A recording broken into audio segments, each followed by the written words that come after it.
Today we are going to learn forms with files. Forms with file. So input type is equal to file. That is what we are going to learn now. Now what do you mean by file? Where do we use this? This is very important. Right. So where do we use this? Now, what is called file? Sometimes you need to upload some images or some files, PDF files, Excel files, etc. etc. Some files you need to upload where you can save them either in the database, my dear friends, database, you can save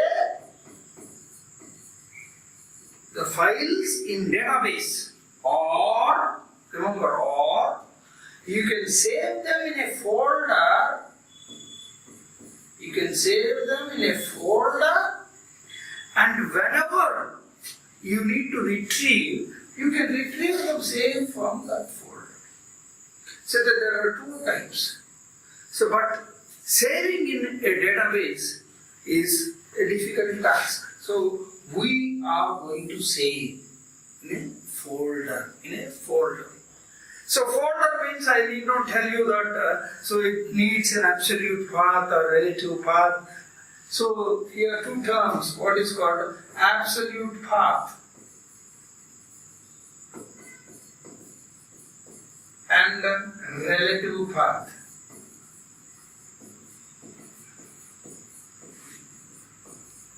So two terms, what is called absolute path and what is called relative path. Now, so this is the history or background of a file. So you need to upload sometimes an image or sometimes a file, a document file or a PDF file or an Excel file or CSV file, whatever it is. You can upload some files. When you upload a file, right? Now, what is the name of a file? That is very important, my dear friends. Very, very, very important. Name of the file. So, suppose if you ask all our students to upload their images. Now, student number 1 will upload his image as 1.jpg and some Kiran where he also uploads 1.jpg. Then which one will be saved inside the folder, my dear friends? Please think about this. Please think about this. So in that case, what happens? There will be only one file can exist on one name. Right? So that is the reason why when a user uploads a file and we take that file and we have to rename that and will be saved in our folder. Do you understand? So we have to rename the folder, rename the file name, and then only we will be saving that in the folder. That is very important. Right? Now, so this is the background of what do you mean by a file, what is called that and this. Now, coming to the HTML part. Now, how do we place actually, how to place and how, right? You can see here. So this is very important, my dear friends. This is where whenever you want to use input type file, you have to use encryption type as multi-part by form data. This is a must. Now, upload an image as your something like that. Example. Input type is equal to file, name is equal to avatar, input type is equal to submit. This is the form. Input type is equal to file. There is no special difference between normal text and this. And if add a file upload to your form as an input tag with type of file, must also set the encryption type attribute of the form. This is the, I hope you understood, my dear friends. Thank you. Next, uploaded files. Now you can see, uploaded. We are coming to the action part, my dear friends. Action part. We are coming to the action part, where you have to use the global array $_files. You have to use the global array $_files. So global array, my dear friends. Array means it consists of n elements. See, files is an associative array, my dear friends. Associative array. In $files, something like this. $_files, files, in square brackets. So first name.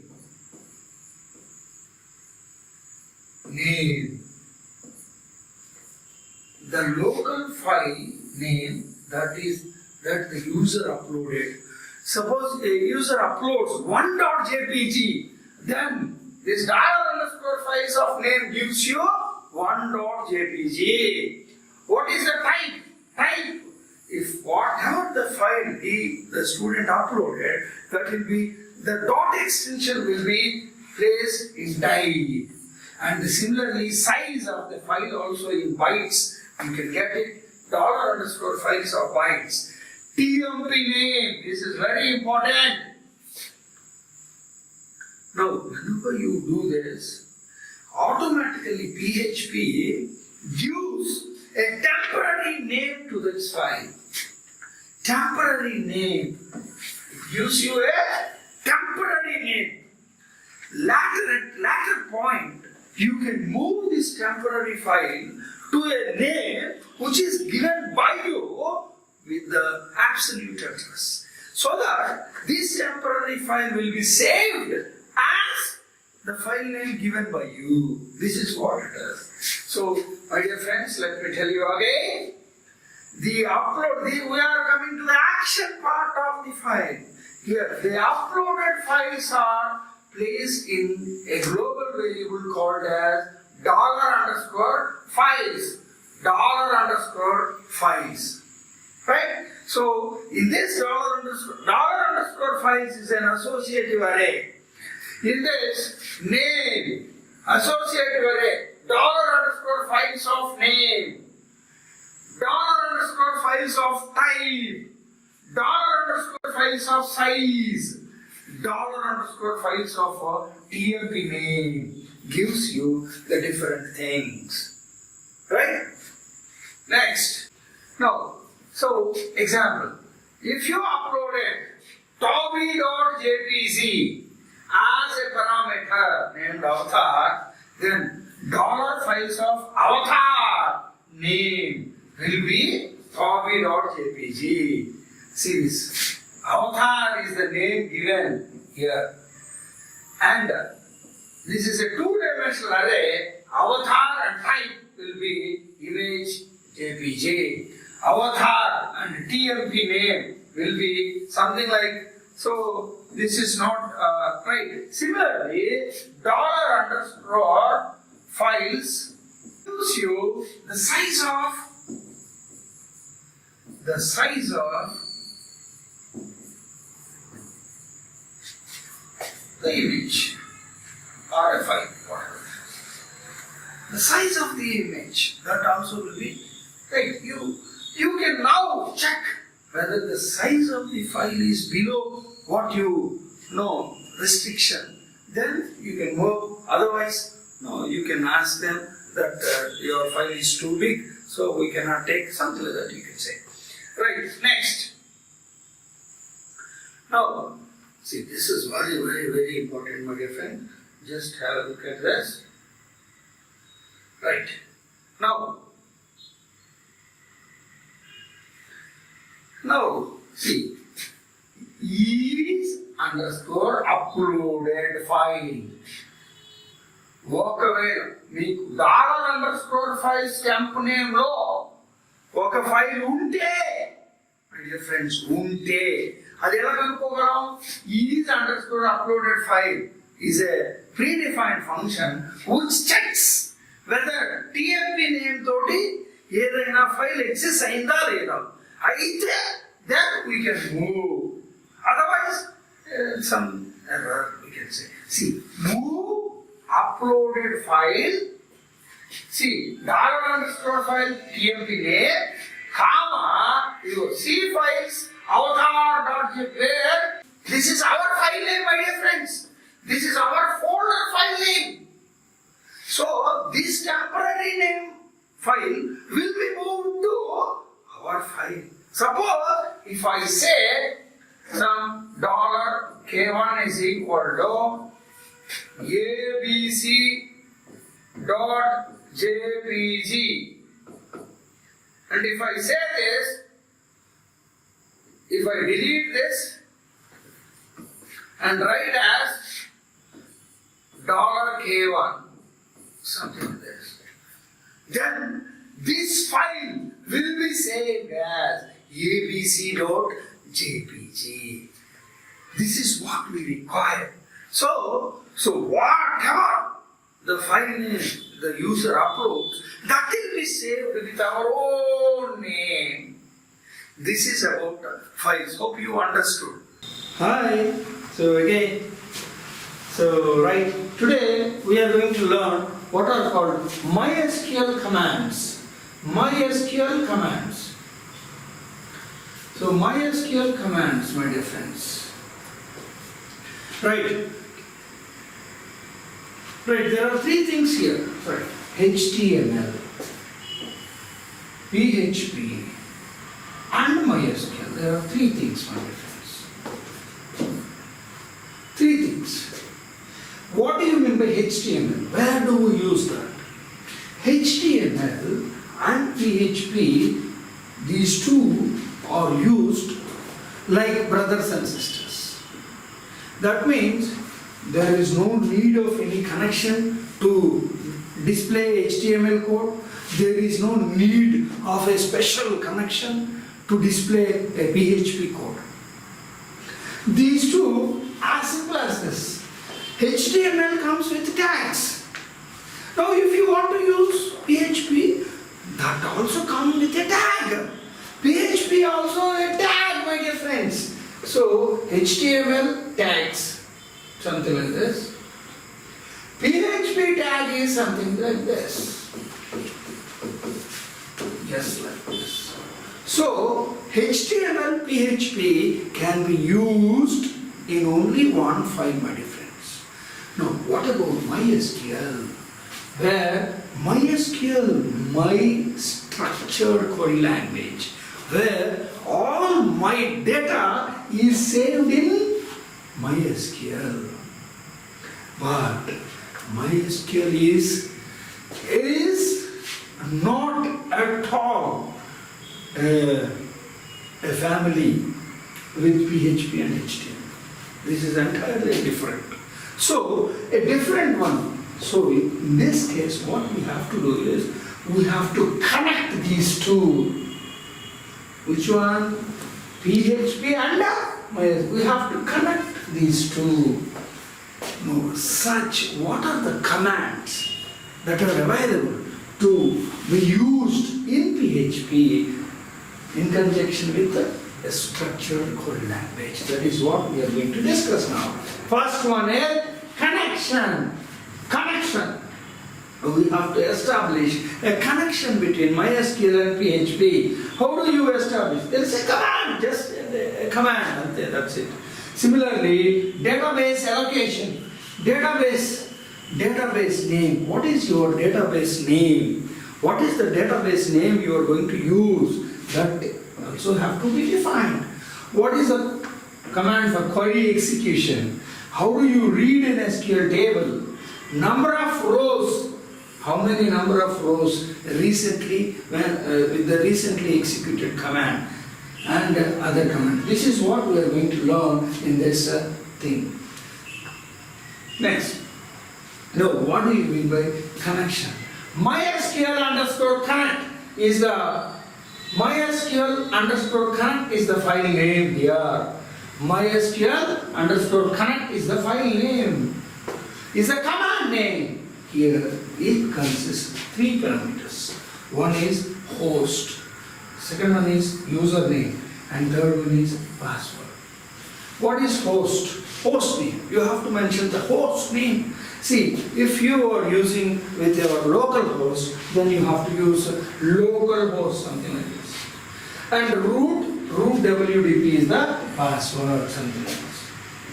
Now, by using this, see, for example, see, if a connection is established, it returns a resource type variable value. If there is no connection, if there is some error, where error can occur in username or password or wrong host name, then anything can happen. In such a case, it returns null. In otherwise, it returns a resource type value. Now, see, $CONN is equal to mysql underscore connect localhost comma root comma and root WDP. If a connection is established, automatically $CONN will have a resource type value.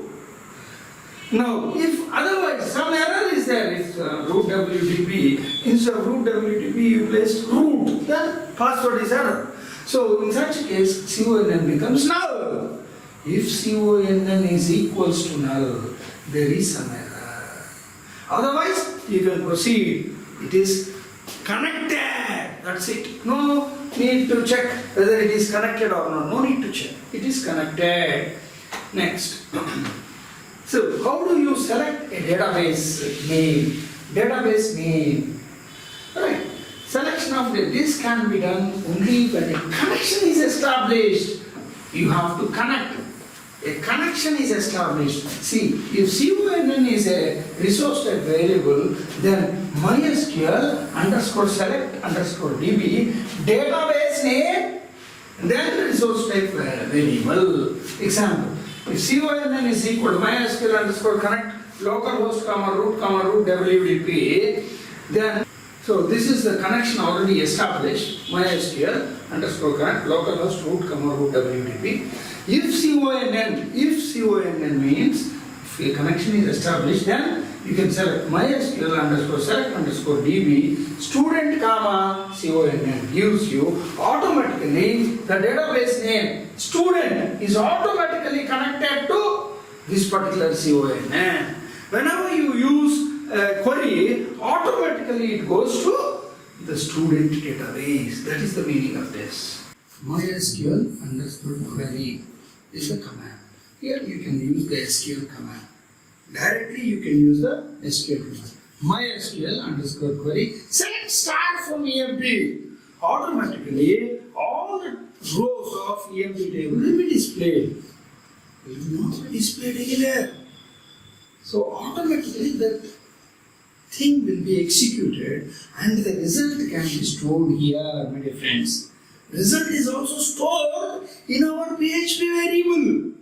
PHP variable knows everything. For example, you can see Q12 is equal to create table data 1 with roll number varchar of 15, ST name varchar of 14, F name, father name varchar of 35, primary key is roll number. Then this is the query and we are executing the query like this. $R is equal to mysql underscore query $Q12 so that this query will be executed. A table is created by the name data1 in the student database in our MySQL. We have done this through our PHP program. This is what it does. This is what it does. Next. Now, coming to the MySQL error. What do you mean by MySQL underscore error? See, for example, you take select star from EMP where you have to mention a condition here. Here, you have not mentioned a condition here. In such a case, right? See, select star from EMP where you have to have a condition here. Query error. So in this, but still if you execute this, then echo MySQL gives you have an error in your SQL syntax. check the manual that corresponds to your SQL server at line 1. Something like that displays. Hope you understood, right? Next, suppose mysql underscore numbers. See, for example, this is mysql command is used to find the number of rows selected with the previous mysql command, my friends. Student is the table name. In student database, we have having another student table. So in this, we have only 4 rows. 1, 2, 3, 4 rows. Right? We'll see. 4 rows here. See. Select start from student where 1. R1 is equal to mysql underscore query column Q1. C and D is equal to mysql underscore num underscore rows of $R1. Therefore, the number of rows selected are $C and D. Automatically, the number of rows selected are 4. So this is as simple as this, right? Hope you understood. Next, read a row from a table. See, the command is row name is equal to mysql underscore fetch underscore row. Resource type. For example, you can see $Q1 is equal to select start from student grade 1. R1 is equal to mysql underscore query of $Q1. Now, $row values is equal to mysql underscore fetch underscore row of $R1. Then the first row will be in $row values. The first row, remember, the first row, this is the first row. Y18 MC32001 Kiran Kumar Pangaya, something like this will be in row values, my dear friends. In the variable row values. You can display them just like that. Row values of 0 is first one, row values of 1 is the second one, 2, third, 3, fourth one, fourth is the fifth one. See something like this. This is the 0, row values of 0, row values of 1, row values of 2, row values of 3, row values of 4. Something like this. And how do you get the second row? How do you get the second row, my dear friends? Just place row values of 1 is equal to mysql fetch underscore row of R1. See, this is R1 is very important. Same R1 should be used. If you use this second time, you get the second row. If you use it for the third time, you'll get the third row. If you use it for the fourth time, you'll get the fourth row. As simple as that. So, now how do you read the entire table? You can see that here. While $row v is equal to mysql underscore fetch underscore row of $R1. Echo row of 0, row of 1, row of v, something like this. It displays all the records here. See, let me explain this. See, this is while loop. While row v is equal to first time it takes this. First time it takes this mysql underscore fetch underscore row. It gives you the first record into $row v. It gives you the first row record into $row v. After echoing all these values, it goes again back to this row where it reads the second row. If there exists a second row, it takes the second row's value into $row v. If there does not exist a second row, then so it automatically identifies that and it comes down. So this is what it is. Another one is called mysql